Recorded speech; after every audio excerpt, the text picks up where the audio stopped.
저는 얼마 전 마흔이 된 40대 여성 사연자입니다. 이 나이쯤 되었으니 대충 예상하시겠지만 저도 한때는 결혼이라는 걸 했었어요. 하지만 지금은 이혼을 했고 이제 막 3살 된 어린 아들을 혼자 키우고 있네요. 아직은 아이도 어리고 저도 젊기에 당장 걱정은 없지만 앞으로 남편 없이 아들을 어떻게 길러야 하나 늘 걱정이 있습니다. 어쩌다 내가 이런 신세가 되었는지 지금도 여전히 믿기지 않지만 그렇다고 자식을 둔 엄마가 기죽어 있을 수는 없다 싶네요. 나를 이렇게 만든 그 인간들에게 복수를 하기 위해서라도 제가 누구보다 당당해지고 잘 살아야 한다는 생각에 이렇게 사연을 보내게 되었죠. 어쩌다 제가 말도 안 되는 일을 겪고 이혼을 하기는 했지만 저는 원래 결혼 생각이 없던 사람이었습니다. 워낙 혼자 있는 걸 좋아해서 남들과 맞춰 살기 어려워하는 성격이기도 했고 그래서인지 번번이 실패하는 연애 탓에 결혼 생각은 접은 지 오래였어요. 게다가 자아 실현의 목표도 강하고 결혼보다는 일이 재미있었기에 저는 20대 시절부터 일찍이 독신주의를 마음먹으며 살아갔습니다. 성격이 원래 그런 건지 혼자 지내면서도 외로운 줄은 몰랐고 일 욕심이 워낙 많았기에 남들이 결혼하며 가정을 꾸리는 동안에도 저는 불안이나 걱정 같은 건 전혀 없었어요. 가끔씩 아이를 낳은 친구들을 보며 아이는 가지고 싶다 생각을 하기는 했었지만 말이죠. 임신과 출산은 여자만 누릴 수 있는 축복이자 행복이었기에 결혼 생각이 없던 저도 아이에 대한 욕심은 아주 없지 않았습니다. 그래서 한때는 결혼은 안 하더라도 정자기증이라도 받아서 혼자 아이를 낳아 기를까 싶은 생각을 한 적도 있었죠. 물론 처녀가 어떻게 애를 낳느냐며 기함하시는 부모님의 거센 반대로 실천하지는 못한 계획이었지만 잠시라도 그런 생각을 해본 적도 있었다는 거죠. 그런데 부모님은 제가 결혼은 안 하면서 그런 생각을 했다는 자체가 충격이셨던지 그런 저를 어떻게든 결혼시켜야겠다며 저더러 결혼을 안 하면 호적에서 파버리겠다고 난리를 치셨습니다. 하지만 제가 가만히 앉아서 저절로 결혼을 할 수는 없었어요. 그래서 부모님은 싫다는 저를 직접 데리고 다니시며 선을 보게 하셨고 매일 만날 때마다 결혼 얘기를 멈추지 않으셨습니다. 그렇게 수백 번의 선을 보고서도 제가 결혼을 하고 싶은 남자는 도통 나타나지 않았어요. 애초에 30이 한참 넘은 저를 반기는 남자도 별로 없었지만 나이 든 남자들은 다들 그런지 저와 가치관이 맞는 사람이 별로 없더라고요. 결혼을 하면 여자는 아이를 낳고 집에서 살림을 해야 한다면서 다들 나이에 맞게 구닥다리 같은 소리들만 하고 있었죠. 그런 남자들 덕분에 제 결혼은 점점 멀어졌고 결국 저는 30 중반이 넘어서까지 결혼에 성공하지 못했습니다.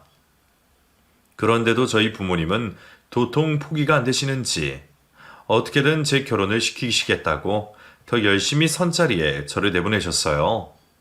그리고 그때 제가 저희 남편을 만나게 되었습니다. 처음 만났을 때부터 저와 비슷한 점이 많아 보이던 그 사람은 저와 가치관이 정말 비슷하다 싶었습니다. 남자 여자 차별도 없고 말하는 것도 저와 많이 닮아 보이던 사람이었어요. 나랑 비슷하게 억지로 끌려 나온 것처럼 결혼에는 별 생각이 없어 보이는데도 제게 매너 있게 성의를 보이는 그 사람에게 참 좋았죠. 그래서 다른 사람을 만날 바에는 그 사람을 한 번 더 만나자며 시간을 가졌고 그렇게 한 번, 두 번 이어진 만남이 그 후로 쭉 이어지게 되며 결국 저희는 결혼까지 성공하게 되었습니다. 어쩌면 저희들의 결혼에는 처음부터 사랑이 없었는지도 모르겠어요.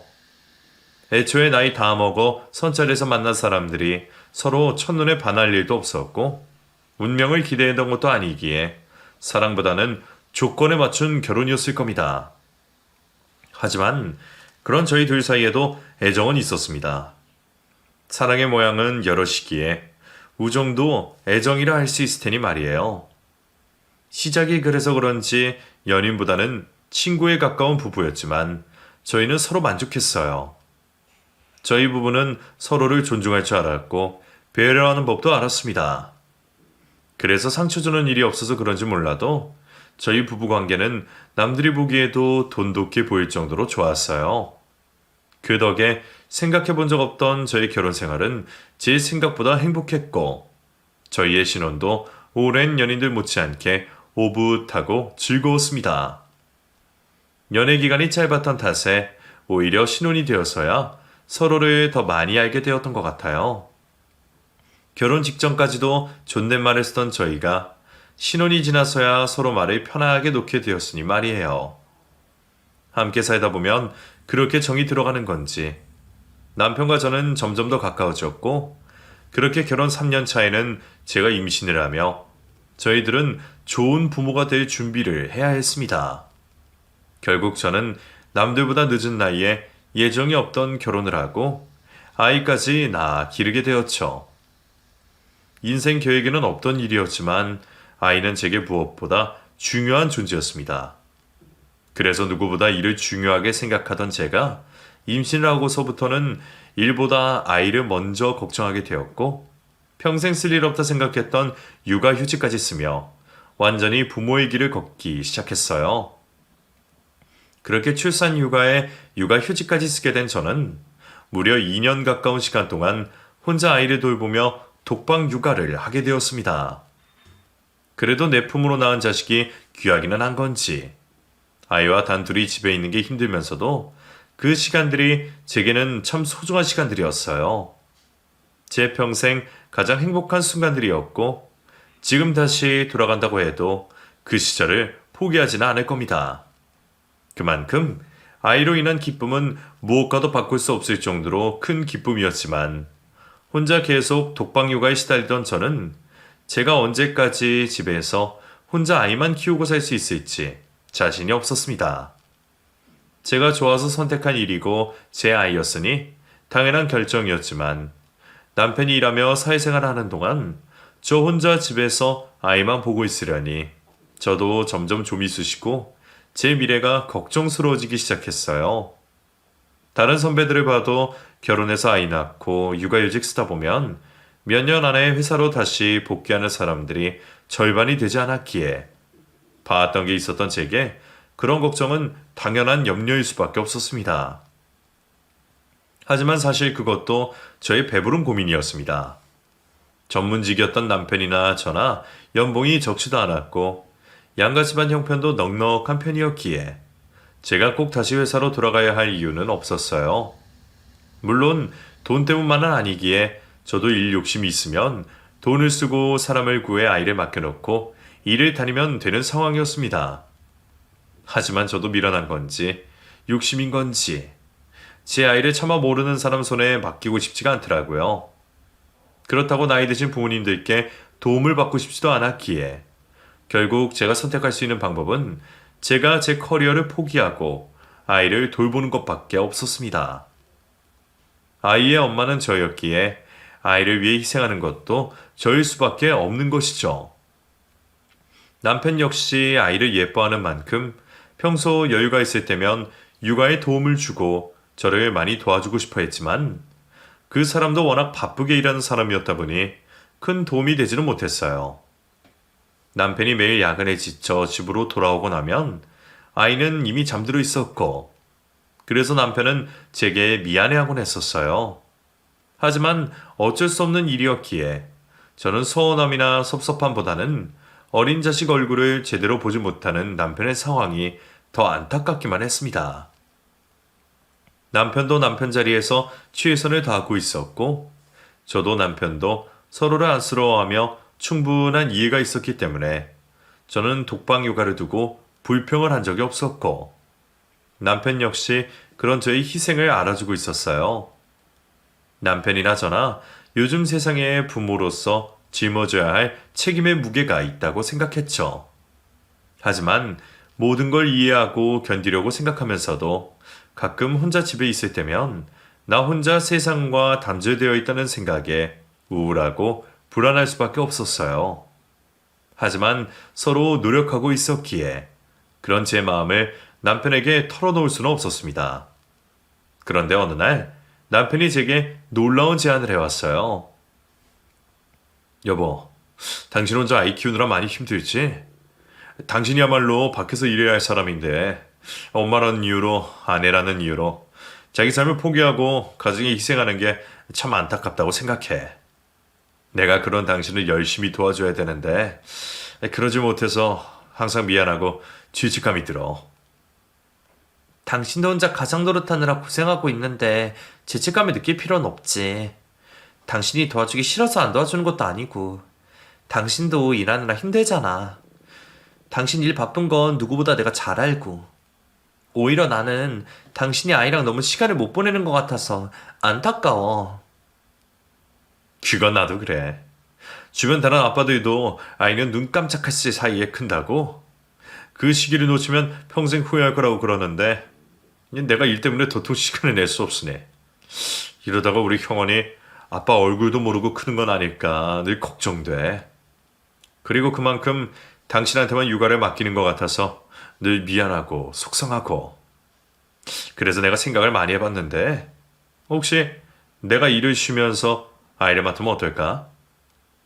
당신이 일을 쉬고 아이를 돌보겠다고? 그럼 당신은 복직해서 다시 일할 수 있고 나도 당분간 쉬면서 아이랑 좋은 추억 쌓고 말이야. 물론 벌이는 주겠지만 우리가 그 정도 걱정할 형편은 아니잖아. 남편은 그동안 저 혼자 고생하고 있고 아빠가 아이와 많은 시간을 보내지 못한 게 안타깝다며 자신이 일을 쉬고 대신 육아를 하는 게 어떤가 제안을 해왔습니다. 남편의 직업 특성상 육아휴직은 말도 안 되고 휴직이 가능하더라도 저처럼 1년, 2년씩 일을 쉰다는 건 쉬운 일이 아니었어요. 어쩌면 퇴직을 말하는 거나 다름이 없었기에 남편의 그런 제안은 저도 한 번도 생각해보지 못한 일이었죠. 남편 또한 저처럼 자기 일에 자부심이 있고 일 욕심이 있었던 사람이었기에 그 결정이 쉽지 않았을 것이라는 건 제가 가장 잘 알았습니다. 글쎄, 돈이야 내가 대신 벌면 되니까 당장 큰 문제는 아니라고 해도 당신 육아휴직도 안 된다면서 회사에는 뭐라고 하려고. 사실 솔직하게 말하면 나 이직도 고민 중이야. 득이 있으면 실이 있어야지. 이거 저거 따지다가는 결론이 안 나겠더라고. 그래도 너무 걱정은 안 해. 뭐 내가 그동안 열심히 하지 않았다면 모르겠지만 이 정도 커리어라면 어디든 갈 수 있지 않을까? 아직은 불러주는 곳도 있고 운이 좋으면 재택근무로 일할 수 있는 곳에 갈 수도 있을 거야. 물론 이전만큼 벌지는 못하겠지만 아무튼 나는 당장 내 아내보다 우리 가족과 당신이 우선이니까. 당신이 나랑 형원이 생각을 그렇게나 하고 있는 줄은 몰랐어. 평소에는 당신이 워낙 표현이 없다 보니까 나도 가끔은 섭섭할 때가 있었거든. 물론 당신도 당신 상황에 충분히 노력하고 있다는 건 알지만 그래서 어쩔 수 없이 내가 더 희생해야 한다 생각했었어. 근데 당신이 가족을 그렇게 생각하고 있었다니 감동이야. 나 당신 남편이고 형원이 아빠잖아. 어떻게 가족들 생각 없이 내 생각만 하겠어? 그러니 당신도 너무 혼자 희생할 생각하지 말고 나랑 짐을 나눠지자. 어쩔 수 없이 포기해야 하는 것들은 있겠지만 그래도 가족을 위해서는 더 좋은 선택 아닐까? 남편이 노력하고 있다고는 생각했지만 그렇게나 제 걱정을 하고 있는 줄은 몰랐기에 그런 남편의 말이 제게는 무척이나 고마운 얘기였습니다. 어쩔 수 없이 아빠보다는 엄마가 더 희생해야 한다고 생각했던 제게 남편이 숨 쉴 구멍을 만들어준 것이나 다름없었죠. 물론 남편이 일을 쉬게 되면 당장 겪게 될 문제들도 적지는 않았지만 아주 어려운 상황이 아니라면 남편 말대로 하는 것도 좋을 것 같았어요. 저도 그 사이 열심히 일을 해서 승진도 노리고 남편 역시 그동안 고생한 만큼 잠시라도 쉬면서 아이와 유대감을 만드는 게 좋겠다 싶었죠. 게다가 남편은 주식이나 투자도 하고 있어서 월급 외에도 수익이 꽤 있었고 정 어려우면 도움을 구할 부모님들도 있었기에 남편이 일을 그만둔다고 해서 저희가 금전적으로 무리가 될 일은 없다 생각했어요. 그래서 저는 남편의 말에 찬성하기로 했고 남편 역시 오랫동안 고민해왔던지 큰 고민 없이 휴직을 신청하게 되었습니다. 휴직 기간인 1년이 지나면 어떻게 될지 복직을 확신할 수 없고 한치를 알 수 없는 미래였지만 당장 가족의 행복을 바란 저는 그 걱정은 나중에 가서 하자 싶었어요. 그리고 그때 남편은 제가의 휴직과 함께 이사를 제안했습니다. 그리고 말이야, 우리 이참에 전에 이사 계획했던 거 미리 실행하면 어떨까? 형원이 학교 문제로 이사 가자고 했었잖아. 마침 지금 시기도 딱 좋고 집이 비어져 있으니 이사할 수 있을 때 하면 좋지 않을까 해서. 나중에는 일하느라 바빠서 여력이 없을지도 모르니까 당신이나 나나 여유 있을 지금 미리 이사를 하는 게 좋지 않겠어? 물론 그쪽으로 하면 처가랑은 좀 멀어지겠지만 어차피 내가 아이를 돌볼 거니까 괜찮을 거고. 원래 몇 년 뒤에는 이사할 생각이었으니까 당신은 어떻게 생각해? 그래, 당신 말대로 하자. 나중에 이사하려면 집 문제고 이사 문제고 이래저래 또 골치 아플 거야. 원래 저희는 아이가 학교에 들어갈 즈음에 학군이 좋은 동네로 이사를 계획할 생각이었습니다. 저희가 결혼하기 전에 남편이 청약에 당첨되어서 가지고 있던 집이 있었거든요. 나중에 결혼할 때를 생각했는지 위치도 동네 분위기도 아이 중심적이었는데 막상 저희가 결혼할 당시에는 다른 사람에게 세를 주고 있어서 저희가 들어가 살지 않았어요. 그리고 그때는 조금 떨어진 신도시보다는 회사에 가까운 도심에 집을 구하는 게 맞다 싶었었죠. 그래서 나중에 아이가 자라고 학교 갈 때가 되면 그 집으로 이사를 가자 말했었는데 남편은 여유가 있을 때 이사라는 게 좋을 것 같다며 미리 이사를 가자 말했습니다. 그렇게 저희 복직과 동시에 이사를 하게 되었고 저희는 새 집에서 다시 새 출발을 하는 심정이었어요. 그리고 그만큼 저도 마음가짐이 달라질 수밖에 없었습니다. 그때 저는 무조건 잘해야겠다는 생각뿐이었어요. 2년 가까이 쉬다가 복직을 해서 그런지 다시 적응하려 노력해야 하는 일도 많았고 쉬다가 돌아왔다고 무시당하기 싫은 마음에 더 신경 써서 직장 생활을 할 수밖에 없었어요. 게다가 그동안 얼마나 복직하고 싶었는지 회사 출근하는 꿈도 여러 번 꾸었었는데 남편이 그런 제 마음을 모르지 않고 저를 위해 자기 일까지 포기했으니 저는 그런 남편을 위해서라도 잘할 수밖에 없었죠. 그렇게 제가 굳은 결심으로 열심히 회사 생활에 다시 적응해 나가는 동안 남편은 어린아들과 단 둘이 지내며 아빠 노릇에 적응해 나가고 있었습니다. 이제는 아이도 20개월이 훌쩍 넘어 엄마도 덜 찾고 말은 못해도 표현을 할 줄 알기에 이전보다 걱정은 덜했지만 제가 그래도 엄마는 엄마인지 남편을 100% 믿지 못하고 내심 불안하기도 했었어요. 아빠 혼자 아이를 잘 챙길 수 있을지, 혹시 둘만 있다가 무슨 사단이 나는 건 아닌지 별별 생각을 다 하느라 복직하고 한동안은 마음이 아주 편할 수는 없었어요.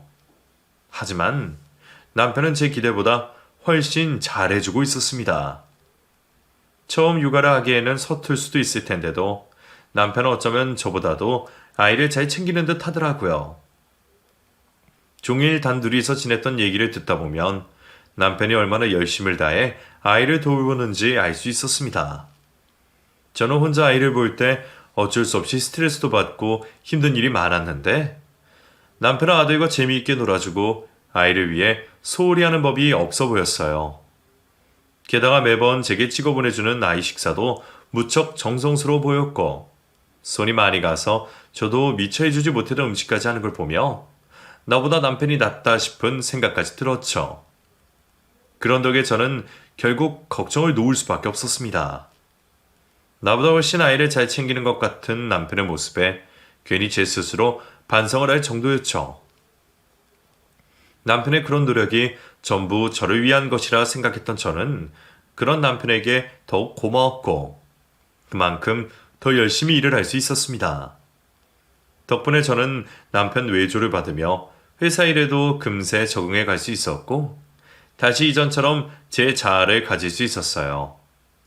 한동안 혼자 집에 있으며 우울했던 저였는데 남편과 제가 서로 도우며 열심히 살아가는 것을 보니 결혼하기를 정말 잘했다는 생각까지 들었네요.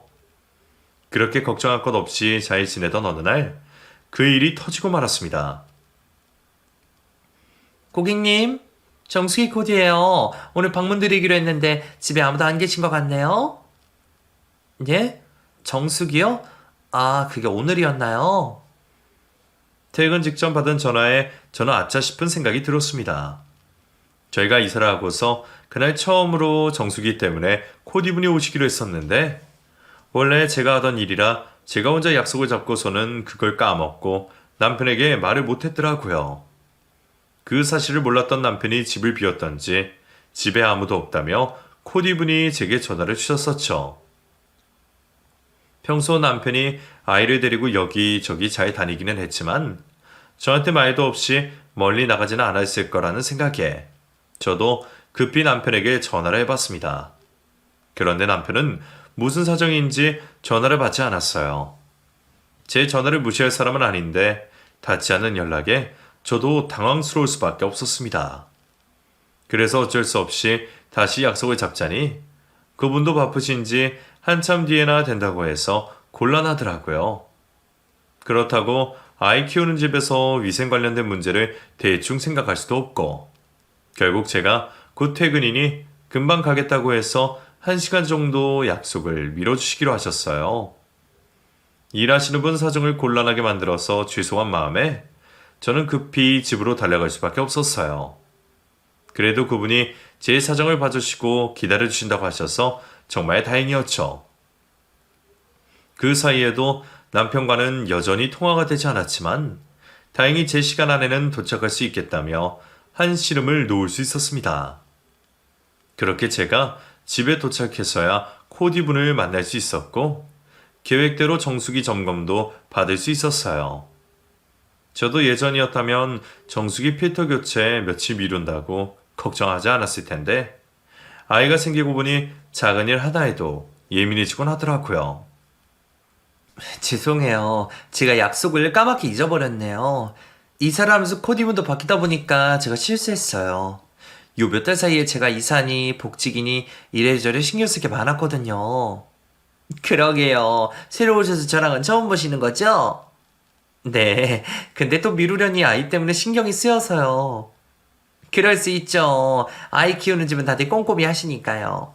저도 다른 집 먼저 방문해서 괜찮았어요. 너무 신경 안 쓰셔도 돼요.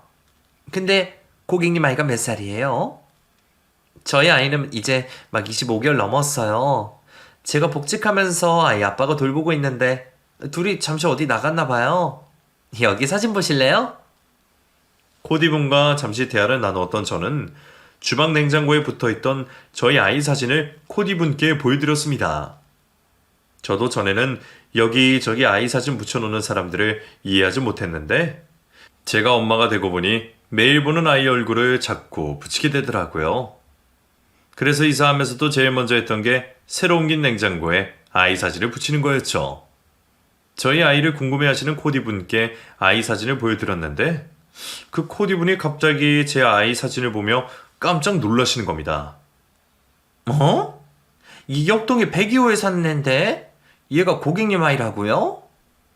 제 아이를 보고 놀라던 코디분은 사진 속 아이가 옆동에 사는 아이라며 말도 안 되는 이야기를 하고 있었습니다. 오늘 처음 본 정수기 코디가 굳이 제 기분을 상하게 하려 할 의도는 없었겠지만 내 아이를 다른 집 아이라 하는 그 얘기가 황당하고 기분 나쁠 수밖에 없었어요. 원래 그 나이 때 아이들은 다 자라지 않은 탓에 비슷하게 보일 수도 있고 자기 자식이야 자기 눈에나 예쁜 거니 남의 아이 얼굴이 특별히 세세하게 기억나지 않아 다 비슷해 보일 수는 있지만 닮은 애라는 말을 뭐 그리 기분 나쁘게 하는지 저는 그 말에 기분이 상할 수밖에 없었죠. 아, 예. 뭐 애들이야 다 엇비슷하게 생겼죠. 저희 애가 특별하게 생긴 건 아니긴 한데 그래도 그 정도로 많이 닮았나 봐요? 아니, 그게 아니라 그 애가 맞는 것 같은데?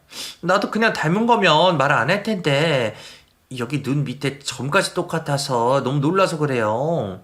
아이 이름이 혹시 무슨 원이 아니에요? 뭐더라? 예? 설마 형원이요? 얘 맞아요. 형원이요. 이름까지 같은 거 보니 맞네. 내가 여기 오기 바로 전에 그 집에서 형원이를 봤다니까요. 아예 엄마 아빠 다 있는 것 같던데. 그게 무슨 말이에요? 저희 애를 조금 전 옆동에서 보셨다고요? 심지어 엄마 아빠가 있다고요? 저도 이런 상황은 처음이라 당황스럽긴 한데 제가 그 집에서 형원이를 본 게 이번이 처음이 아니에요. 그리고 제가 갈 때마다 엄마 아빠도 항상 같이 계시었고 저한테는 분명 두 분이 부부라고 하셨어요. 혹시 형원이가 쌍둥이거나 입양을 갔거나 그런 건 아니죠? 당연히 아니죠. 형원이는 제가 낳은 유일한 제 자식이라고요. 근데 얼굴에 이름까지 똑같은 아이가 있을 수 있나요? 그 애가 거기 사는 건 확실하게 보신 거예요? 그럼요. 그 집에 거실부터 아이들 용품이 잔뜩 있고 엄마가 아이를 한시도 내려놓지 않는 걸 보고 참 열심히 키운다 생각했는걸요. 그저 기분 나쁜 소리라 생각했던 그 말이 왠지 의심스러운 정황이 된 순간 저는 떨리는 마음을 주체할 수 없었습니다. 코디분께서도 당황스러우신지 조심스럽게 이야기를 하셨지만 아무리 사람이 실수해서 잘못 볼 수 있다고 해도 그냥 닮은 게 아니라 얼굴에 있는 점에 이름까지 같은 아이가 몇이나 될까 싶더라고요. 그런데 그렇게나 내 아이와 똑같은 아이가 다른 곳도 아니라 바로 내 이웃집에 있다는 사실이 저는 도저히 믿기지 않았습니다. 그 순간 연락이 닿지 않던 남편에게 이상한 생각이 들었던 저는 그 코디분이 알려준 옆동 102호로 달려갈 수밖에 없었죠.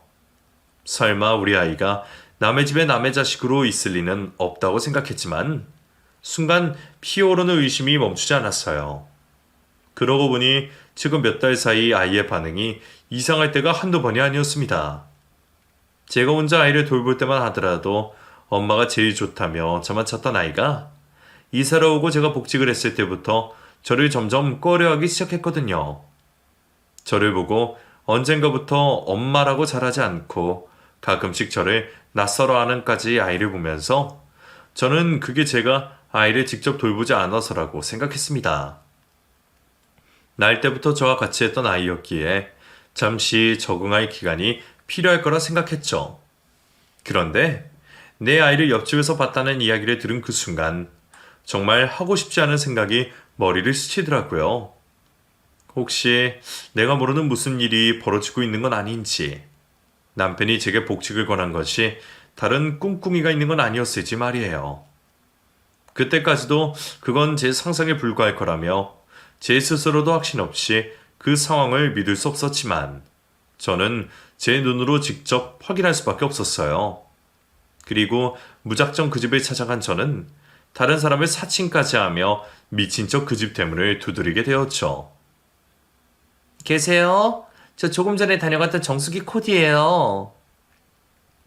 낯선 사람에게 문을 열어주지는 않을 거란 생각에 정수기 코디라며 거짓말을 할 수밖에 없었던 저는 얼마 뒤 의심 없이 열린 문 앞에서 아주 놀라운 광경을 목격할 수밖에 없었어요.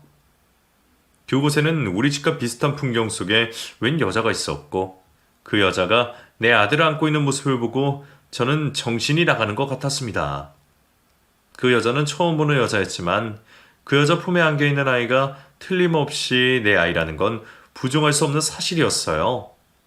그리고 제가 그 앞에서 제 아이의 이름을 부르자 아이 역시 저를 엄마라 부르며 제게 안기로 했습니다. 형원아, 엄마. 남편이 데리고 있어야 할 아이가 왜 모르는 여자 품에 안겨 있는지, 이 상황이 대체 어떻게 된 일인지 깊이 생각할 겨를도 없었어요. 저는 우선 내 아이를 지켜야겠다는 생각에 그 여자 품에서 곧장 아이를 뺏어 안았고 그 여자를 쏘아볼 수밖에 없었습니다. 그 여자는 제가 누군지 이 상황이 대체 무슨 상황인지 아는 건지 몰라도 갑작스러운 저희 등장에 아무 말도 못하고 순순히 아이를 제 품으로 넘겨주더라고요. 그리고 그런 여자의 뒤로 제게 너무나 익숙한 한 사람이 튀어나왔습니다. 다름 아닌 제 남편이었죠. 여보, 당신이 여긴 어떻게 알았어? 남편의 등장에 저는 너무 놀라서 자리에 주저앉을 뻔했어요. 그리고 그제서야 그곳까지 달려오면서 제가 내내 지우려고 애썼던 상상들이 사실이었다는 것을 깨달을 수 있었습니다. 제 스스로도 너무 과한 상상이라 생각하며 말도 안 되다 생각했던 일이 사실로 펼쳐진 것을 보고 저는 태어나서 처음 겪는 충격을 받아야 했어요. 내 남편과 아이가 왜 같은 아파트 옆동에서 낯선 여자와 함께 있는 건지, 이게 무슨 막장 드라마 같은 상황인가 싶어서 제가 직접 겪어도 현실감이 없다 싶더라고요. 이게 대체 무슨 상황이야? 당신이랑 형원이가 왜 모르는 사람 집에 있어? 여보, 당신이 여기는 어쩐 일이야? 대체 여기는 어떻게 알았어? 어디까지 알고 왔어? 지금 그게 궁금해? 괜히 나 떠볼 생각하지 말고 사실대로 다 얘기해. 혹시나 허튼 수작 부려서 거짓말할 생각이면 나 당신 가만 안 둘 거니까. 남편은 제가 끝까지 모를 거라 생각했는지 제가 찾아온 것을 정말 당황스러워했어요. 그리고 제가 어디까지 알고 찾아온 줄을 몰라 어디까지 얘기를 해야 하나 망설이는 모습이었죠. 끝까지 저를 속일 생각만 하고 있는 남편을 보니 내가 그동안 알고 있던 내 남편이 너무나 낯설게 느껴졌습니다. 우리가 사랑으로 시작한 관계는 아니었지만 그래도 그동안 서로 믿음과 신뢰가 있어 왔다 생각했어요. 절절한 사랑은 아니었어도 평생 함께할 동반자라 생각했는데 그런 남편이 나를 두고 다른 여자와 바로 옆에 살림을 차리고 있었다는 생각에 미칠 것만 같더라고요. 대체 언제부터 이런 짓을 하고 있었는지, 왜 어린 자식까지 그들의 외도에 동참을 시킨 건지 저는 궁금한 거 투성이었습니다. 하지만 남편이나 그 여자 누구 하나 제게 속 시원히 말해주려 하지 않았고 남편은 당장 면피용으로 저를 달랠 생각만 하고 있을 뿐이었습니다. 기막힌 그 상황에 정신이 아득해지는 듯 했지만 그런 배신감과 기막힌 만큼이나 분노 또한 적지 않았습니다. 그리고 그 분노는 남편과 그 여자 모두에게 향하고 있었죠. 남편과는 충분히 할 얘기가 많지만 그 여자와도 나눌 말이 많다 싶었어요. 하지만 그 여자는 비겁하게도 내 남편의 방패 삼아 그 뒤에 숨어 아무 말도 하지 않았고 제가 묻는 말에도 일절 대답을 할 생각이 없어 보였습니다. 입이 없어요? 대체 무슨 생각으로 이런 일을 벌였느냐고. 내 남편이랑 바람을 피울 생각이면 둘이서만 하면 되지. 왜 아무 잘못 없는 내 아이를 데려다가 자기 자식인 양 했냐고? 여보, 그만해. 나머지는 내가 다 설명하다고 했잖아. 다 내 잘못이야. 저 사람은 아무 죄 없어. 그러니까 나랑 집에 가서 얘기하자, 어?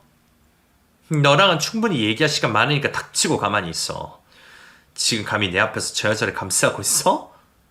그래, 설명하기 싫으면 경찰서 가서 얘기하던가. 당신 이거 아동유괴야. 내가 당신 납치유기를 신고할 거니까 경찰서 가서 설명해, 알았어? 유괴라니. 형원이 내가 직접 데려온 건데 그게 말이 돼? 그러니까 직접 설명을 하라니까 말을 안 하잖아. 그럼 경찰서 가서라도 들어야지 어떻게 하겠어, 안 그래? 어차피 유괴라고 신고를 해봤자 아이의 아빠인 남편이 끼어있는 순간 그 여자가 죗값을 치를 일은 없을 것은 저도 잘 알고 있었어요. 치정사건에 경찰들이 깊게 개입할 일도 없을 거고 조사라 해도 훈방조치 정도로 될 거라 생각했지만 그럼에도 그냥 넘어갈 생각이 없던 저는 경찰에 그 여자를 아이 유괴로 신고를 할 수밖에 없었습니다. 그렇게 신고를 받고 달려온 경찰에 의해 저희 모두는 경찰서로 향하게 되었고 아이가 걱정되었던 저는 평소 알고 지내던 지인에게 잠시 아이를 맡기며 경찰서로 따라가게 되었죠. 그리고 경찰서에 도착해서 알게 된 사실은 정말 기막히고 놀라운 일들이었습니다. 남편과 그 여자는 제 예상보다 오래된 사이였어요. 그냥 어쩌다 바람이 나서 그런 일을 벌어진 게 아니라 훨씬 오래전부터 충분히 계획되었던 상황이었더라고요. 그 여자는 제가 남편을 알기 한참 전부터 만나왔던 남편의 연인이었어요. 심지어 남편과 결혼까지 약속하고 남편이 죽고 못 살았던 마지막 사랑이었죠. 그래서 나 몰래 바람을 피웠던 건지 모르겠지만 그 와중에 대체 왜 남의 아이를 데려다가 자기가 직접 엄마 노릇을 하려 했는지는 여전히 이해할 수 없었습니다. 제 질문에는 끝까지 답하지 않던 여자가 제 대신 묻는 경찰의 말에 겨우 입을 열었습니다. 아니, 두 분이 그렇고 그런 사이라 그래도 남의 애를 데려가면 어떻게 합니까? 그 집에서 대체 뭐 했어요? 애한테 뭐 해코지라도 한 거 아니에요? 그런 거 아니에요. 제가 형원이한테 왜 그렇게 하겠어요. 형원이를 제 아이처럼 아끼는데. 제가 형원이를 낳지 않았지만 저 형원이 정말 제 자식처럼 생각하면서 잘해줬어요. 제가 대신 돌봐주는 거지 나쁜 짓 한 건 정말 없다고요. 그건 아이가 너무 갖고 싶었어요. 나는 임신할 수 없으니까 잠깐이라도 아이 가진 행복을 느껴보고 싶어서. 알고 보니 그 여자가 아이를 갖지 못하는 몸이었더라고요. 두 사람은 결혼까지 약속하고 식장까지 잡았었지만 결혼 직전에 그 여자가 불임인 것이 밝혀지며 시부모님이 그 여자를 반대하셨답니다. 하나뿐인 외아들의 대를 끊을 수 없었던 부모님은 죽어도 안 된다며 그 둘을 갈라놓았고 결국 그 여자와 억지로 헤어지게 된 남편은 그 후로 결혼 생각이 없었고 부모님 손에 억지로 선차를 끌려다니다가 그나마 말이 통하는 저를 만났던 거죠. 그래서 처음부터 나를 꼭두각시 세우려고 나를 선택한 거야. 왜? 내가 만만해 보였어? 적당히 거짓말 좀 하면 순진하게 속을 거라 생각한 거니? 그런 거 아니야. 나도 당신이랑 새 출발하고 싶었어. 나라고 이렇게 될 거라고 예상했던 건 아니라고. 남편 말로는 처음부터 외도를 이어갔던 건 아니라고 했습니다. 남편은 저를 만나게 되며 어떻게든 그 여자를 잊어보려 노력했지만 여전히 혼자였던 그 여자는 그럴 생각이 없었는지 남편의 결혼 소식에 다시 연락을 해왔답니다.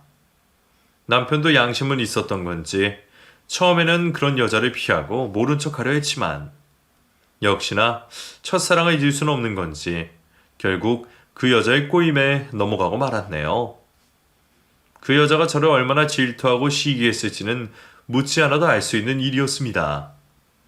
자기가 사랑한 남자와 결혼한 제가 아이까지 낳았으니 얼마나 미웠을까요? 그래서인지 말없이 저를 바라보는 그 여자의 얼굴에서 저를 향한 적대심이 여실히 드러날 정도였죠. 그래서 그 여자가 그런 짓을 벌인 모양입니다. 제 자리가 원래 자신이 있어야 할 자리라 생각하며 제 남편과 제 아들을 훔치고 싶었던 모양이에요. 그리고 그 여자를 너무나 사랑했던 제 남편은 그 여자의 그런 말도 안 되는 부탁을 결국 들어주었고 저를 걱정해서 그런다는 말로 저를 속여가며 이사까지 해서 그동안 몰래 두 집 살림을 벌이고 있었습니다. 등잔 밑이 어두울 거라 생각했는지 바로 옆동에 집을 구해놓고는 제가 없는 사이 그 집에서 둘이 부부 행세를 하고 내 아이를 데리고 부모 노릇을 하고 있었던 거죠. 그런 비밀이 이렇게 황당하게 밝혀질 줄은 아무도 몰랐습니다. 두 사람이 벌인 끔찍한 행동에 저는 정말 치가 떨리는 듯 했습니다. 그리고 그제서야 그동안 나만 바보였구나 싶은 생각에 저는 정말 죽고만 싶었습니다. 하지만 제가 죽어서는 안 될 일이었어요. 어떻게든 버텨서 그 인간들을 벌줘야 했으니까요. 저는 나를 그렇게 비참하게 만든 그 두 인간을 절대로 용서할 수 없다 생각했습니다. 한시라도 남편과 같이 할 수 없기에 저는 당장 짐을 싸들고 나왔고 친정 부모님께 사실을 알리고 바로 이혼 소송을 준비하게 되었습니다. 얘기를 전해 들으신 저희 부모님 역시 기막히긴 마찬가지셨는지 곧장 시부모님께 사실을 알리며 양쪽 집안이 완전히 뒤집어지고 말았어요. 그리고 저희 부모님 역시 무슨 수를 써서라도 그놈에게 절대로 아이를 보내지 않겠다며 저를 적극적으로 도와주기 시작하셨죠. 그런 부모님 덕분에 좋은 변호사를 구할 수 있었던 저는 차근차근 이혼 소송 준비를 하며 남편에게서 양육권을 빼앗아오기로 했습니다. 당연히 상간녀 소송은 두말할 것 없었고 그 여자의 뻔뻔한 기만 행위로 인해 저는 최고 위자료를 받아낼 수 있었어요. 남편 역시 상간녀와 외도를 하며 아이에게 마땅한 가정의 보호를 하지 못한 죄로 제게 위자료를 지불하며 양육권을 뺏기게 되었고 평생 아들을 볼 수 없게 면접 교섭권까지 박탈당하게 되었습니다. 달리 복수할 방법이 없었지만 어차피 저는 그 여자가 평생 가도 가질 수 없는 자식을 가지고 있으니 남편과 그 여자가 내 아이를 보지 못하게 하는 걸로 충분한 복수가 되지 않았을까 싶습니다. 그리고 결국 그게 가장 큰 복수가 맞았던지 재산 분할에 수천만 원 위자료를 물 때도 아무 말 없던 남편이 양육권을 뺏기고는 난리가 났더라고요. 그래서 양육권을 가져가겠다고 저를 협박까지 하며 항소를 했었죠. 이제 와서 방귀 낀 놈이 성내는지 참 어이가 없었지만 그렇다고 제가 양육권을 뺏길 일은 없었습니다. 그래도 시부모님은 다행히 정상이신지 당신 아들이 벌인 일에 크게 화를 내시며 제 대신 남편의 매타작을 할 정도로 혼내시고 탓하셨던 두 분이 그런 아들을 말려주시고 제게 양육권을 넘겨주신 덕분에 결국 남편이 더 군말 없이 아이 양육권을 포기하기로 했네요. 그렇게 남편과 저는 짧은 몇 년의 결혼 생활을 정리하게 되었고 그 후로 남편의 소식이나 그 두 사람이 여전히 만나고 있는지 어쩐지는 알지 못합니다. 그러거나 말거나 저는 더 이상 관심도 없고 차라리 그런 쓰레기들까지 같이 모여 있어 주는 게 다른 사람들에게도 좋은 일이 아닐까 싶었거든요. 저야 이미 피해를 입고 평생 남편 없이 혼자 아이를 키워야 하는 상황이 되었지만 아빠 없다고 아이 못 키울 제가 아니기에 큰 걱정은 없습니다. 누구보다 저를 믿고 도와주시는 부모님도 계시고 저 역시 예전에 잠시나마 혼자 아이를 만들어 키울 생각을 해봤었기에 남편이라는 존재 없이도 잘 할 수 있을 거라 스스로를 믿고 있어요. 나중에 아이에게 이 일을 어떻게 설명해야 할지는 모르겠지만 저는 충분히 부모 노릇을 잘 할 수 있을 거라 생각합니다. 여러분도 그런 저의 각오를 응원해 주시기를 바라며 제 이야기를 여기서 마치도록 할게요. 감사합니다.